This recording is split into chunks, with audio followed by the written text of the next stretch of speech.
Hello बच्चों, नमस्कार। मैं हूं कमेश कुमार और आप लोगों को स्वागत करता हूं सर्च टॉपर्स की परिवार में।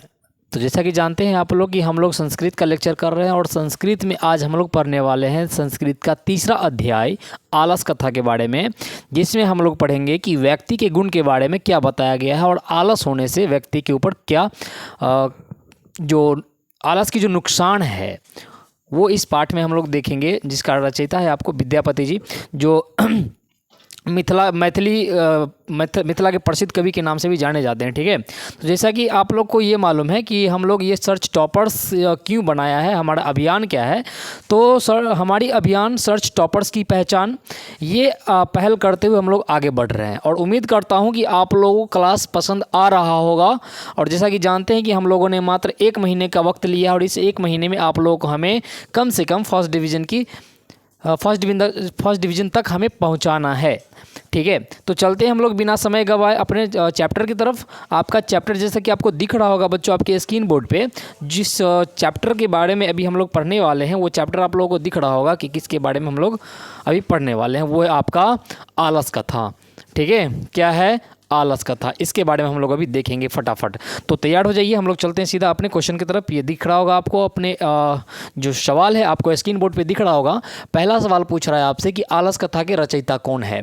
तो बच्चों, आलस कथा के रचयिता है आपको विद्यापति जी, जो मिथिला के प्रसिद्ध कवि के नाम से जाने जाते हैं और मैथिली कोकिला के नाम से भी प्रसिद्ध है वो।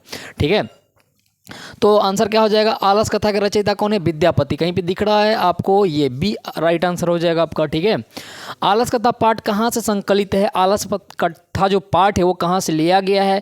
तो वो लिया गया है पुरुष परीक्षा से। कहाँ लिया गया बच्चों? पुरुष परीक्षा से लिया गया है। ये आपका राइट आंसर हो जाएगा, पुरुष परीक्षा आपका राइट आंसर हो जाएगा। तीसरा क्वेश्चन देखेंगे, ये सब आपको नहीं देखना, ये थोड़ा सा जो है एक्स्ट्रा जो है ऑप्शन डाल दिया गया है, ये मिस टाइपिंग है, इस पर ध्यान नहीं देना है। ठीक है, तो आपको तीसरा क्वेश्चन की तरफ चलते हैं। वीरेश्वर कौन थे? तो जिन बच्चों को ये मालूम होगा, आलस कथा जब आपने कहानी पढ़ा होगा तो आपको मालूम होगा कि आलस कथा में हम लोगों ने क्या पढ़ा था कि उस जो मिथिला है, मिथिला में कुछ लोग आलस जो लोग थे या जो निर्धन लोग थे, उन लोगों को भोजन देने का काम वीरेश्वर जी करते थे, जो मिथिला के मंत्री थे।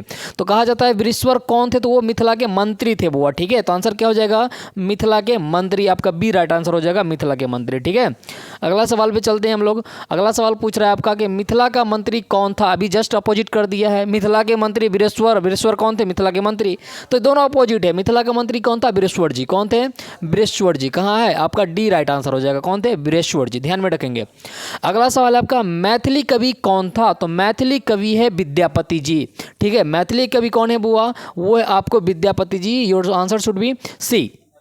नेक्स्ट क्वेश्चन क्या है? मैथिली हो जाएगा ये। मैथिली कोकिल के नाम से कौन प्रसिद्ध है? तो जैसा कि मैंने अभी तुरंत पहले बताया कि मैथिली कोकिल के नाम से प्रसिद्ध है आपको विद्यापति जी। ठीक है, जिन्होंने आलस कथा की रचना किया है। ठीक है, तो आंसर क्या हो जाएगा? विद्यापति जी। और ऑप्शन शुड बी ए। चलिए अगला सवाल पे चलते हैं हम लोग। आलसियों को कौन अन्न और वस्त्र देते थे? तो मैंने बताया कि वहाँ गरीब और आलसियों को जो भोजन कराते थे और जो वस्त्र देते थे वो थे वहाँ के मंत्री वीरेश्वर जी। कौन थे? वीरेश्वर जी। तो आंसर क्या हो जाएगा? वीरेश्वर जी, डी राइट आंसर हो जाएगा। आलसी पुरुष कितने थे? तो बच्चों, वो जो आलसशाला था जहाँ आलसी लोग रहते थे तो उसमें 4 आलसी थे। कितने थे? 4 आलसी थे। तो चत्वारा, 4 आलसी। आंसर क्या हो जाएगा?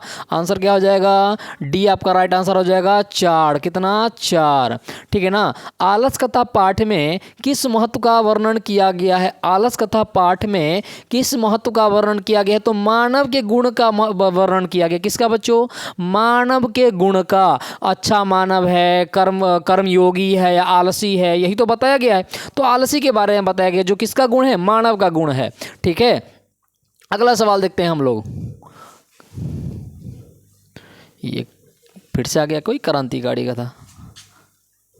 चलिए अगला सवाल क्या है? आलस कथा पाठ में किस दोष का वर्णन किया गया है? फिर से वही बात हो गई। आलस कथा पाठ में आलस का वर्णन किया गया है। किसका बच्चों? आलस का वर्णन किया गया। और ऑप्शन शुड बी सी। गरीबों और अनाथों को प्रतिदिन कौन भोजन कराते थे? एकदम बुआ वाला सवाल है, बार बार वही आ रहा है।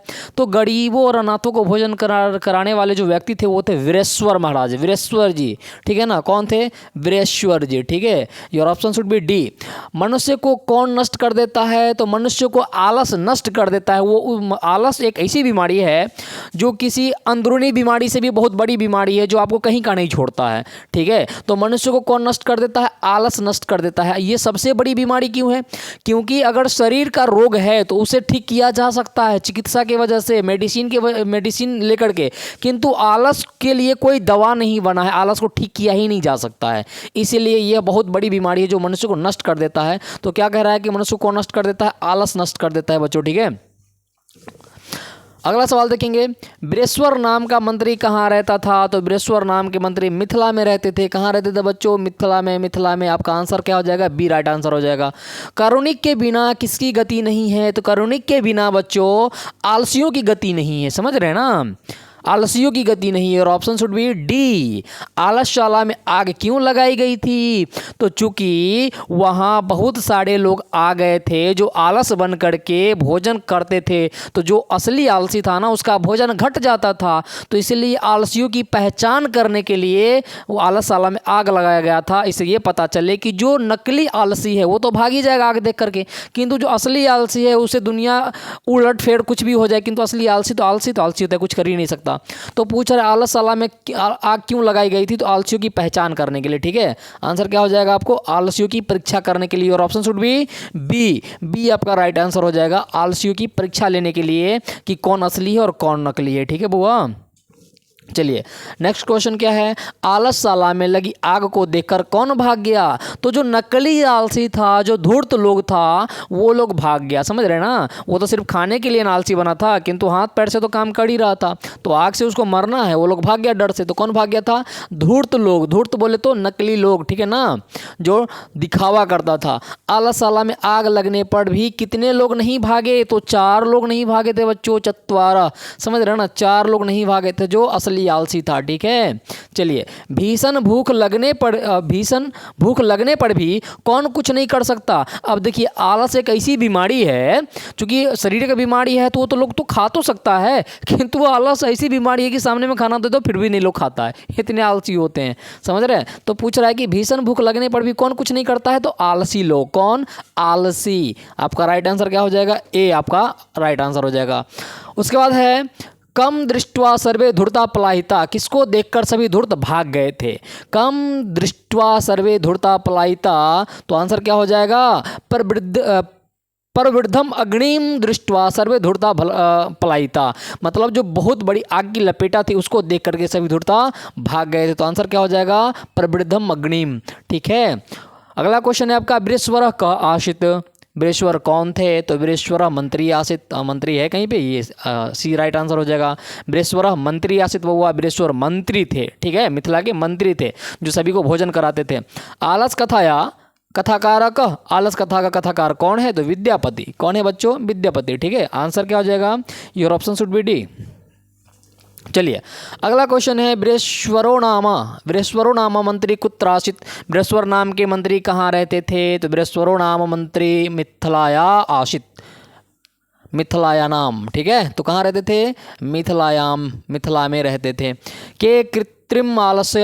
के कृत्रिम आलस्यम दर्शित्वा भोजनम गृहंती।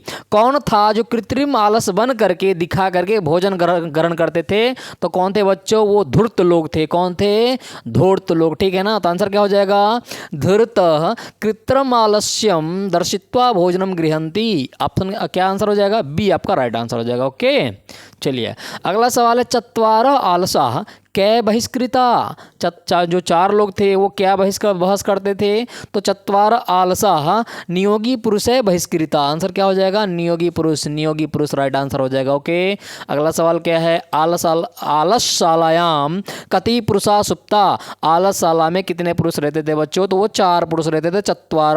आंसर क्या हो जाएगा? चत्वार, चतु, डी राइट आंसर हो जाएगा। ठीक है, चलिए अगला सवाल है आपका, भीषण भुक्षाया अपि किमपि कर्तु न क्षमते। तो आपका आंसर हो जाएगा आलसा न क्षमते। अग्नि दृष्ट्वा के पलायिता। आग को देख करके कौन भाग गया था? तो अग्नि दृष्ट्वा धूर्ता पलायिता। आंसर क्या हो जाएगा? डी आपका राइट आंसर हो जाएगा, धूर्ता पलायिता। धूर्त लोग भाग गए थे, जो नकली लोग थे, जो दिखावा करते थे, जो कृत्रिम आलस थे, अर्थात जो बनावटी आलस थे, वो लोग भाग गए थे। मैथिली कोकिल कह आसित, मैथिली कोकिल कौन थे? जो मिथिला के प्रसिद्ध कवि थे वो थे आपको विद्यापति। आंसर क्या हो जाएगा बच्चों? Vidyapati. Your option should be C. आपका राइट आंसर क्या हो जाएगा? सी आपका राइट आंसर हो जाएगा। ठीक है, चलिए अगला क्वेश्चन क्या है? आलसा नाम शरणदः कः। तो आलसा नाम शरणदः कारुणिक। आंसर क्या हो जाएगा? कारुणिक। स्त्रीनाम गति कः, स्त्रीनाम गति कः, स्त्रीनाम गति पति। क्या हो जाएगा? बालनाम गति का, बालनाम गति जननी। ठीक है, चलिए अगला क्वेश्चन क्या है? जंतवः केषां सुखम दृष्ट्वा धावन्ति। तो जंतु जो है किसका सुख को देख करके लोगों को, हाँ, जो होता है ना, जो सजातीय लोग होते हैं जो एक जैसा होते हैं, तो उसको देख करके ना लोगों को जेलस होने लगती है।